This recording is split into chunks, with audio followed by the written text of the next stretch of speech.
j'ai le plaisir de vous retrouver au Pays de la Loire, à 1h48 du Mont-Saint-Michel, à 2h46 de la Tour Eiffel et à 5h49 de la grotte de Lascaux. Oui, vous l'avez reconnu, c'est le château de Laval, avec son envergure d'une chapelle gothique, dans lequel la sœur de Jules César s'y logeait.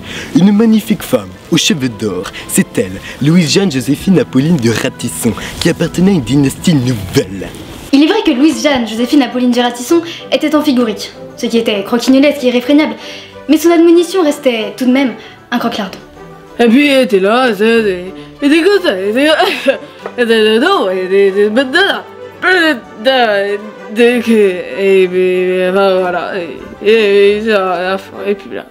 voilà.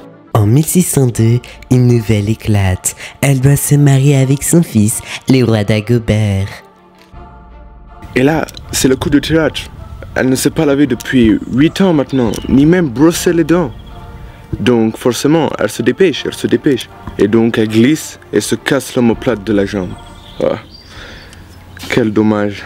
C'est ici même que Louise-Jeanne Joséphine Apolline de Ratisson a glissé sur cette petite marche en calcaire, muni de 3 cm de granit rouge corail. Ouais, il y en a qui travaillent ici.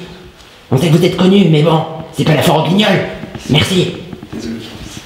Elle décida donc de dormir avec son fils, le roi d'Agobert. Tout à coup, le roi d'Agobert veut toucher le pruneau de Louise-Jeanne Joséphine Apolline du Ratisson. Sa mère, quand même.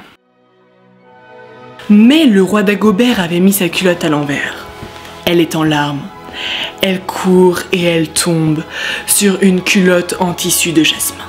Cet authentiquement circonlocutionnement, avec son hableur édénique et sans son hyperbole codibétale, est bien évidemment en métempsychose. Le matin, la famille du Ratisson se réunissait pour un petit déjeuner avec les traditions de l'époque. Alors, c'est un petit déjeuner vraiment très simple. Il y a 2-3 brioches, du café de Copiloac du jardin, un peu de confiture de caviar et 2-3 tranches de truffe blanche. Donc voilà, c'est très simple. Quand tout d'un coup, la marquise du trou de balle, qui était elle, la cousine du fils du mari du père de son grand-oncle, qui lui-même était le mari de sa grand-mère, en même temps le mari de son grand-père, et ben meurt avec un bout de pain coincé à la gorge. Tout le monde s'en fout, car tout ce qu'ils veulent, c'est l'héritage. C'est ici même que la marquise du trou de balle a recraché ce petit bout de pain et de son petit... Et voilà, et Pauline Ratisson, et puis là,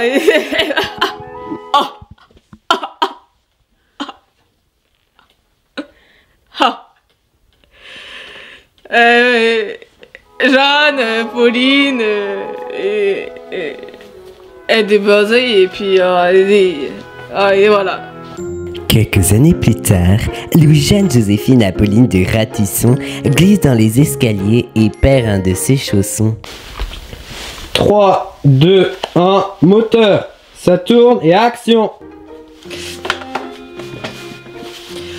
Donc ce qui est intéressant de savoir, cette pantoufle appartient bien à Machine. Et pour cela, il suffit donc de la renifler.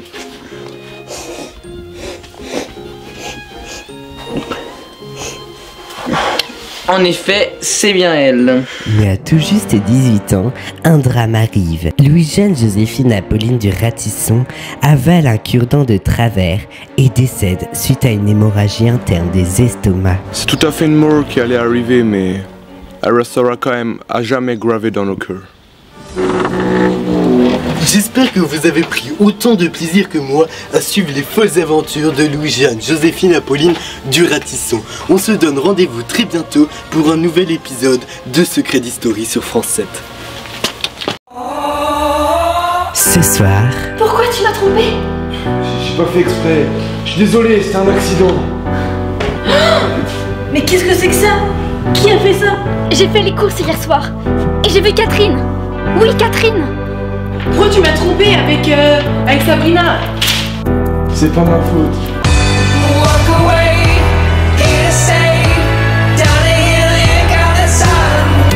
Retrouvez un si petit soleil ce soir à 20h45 sur France 7.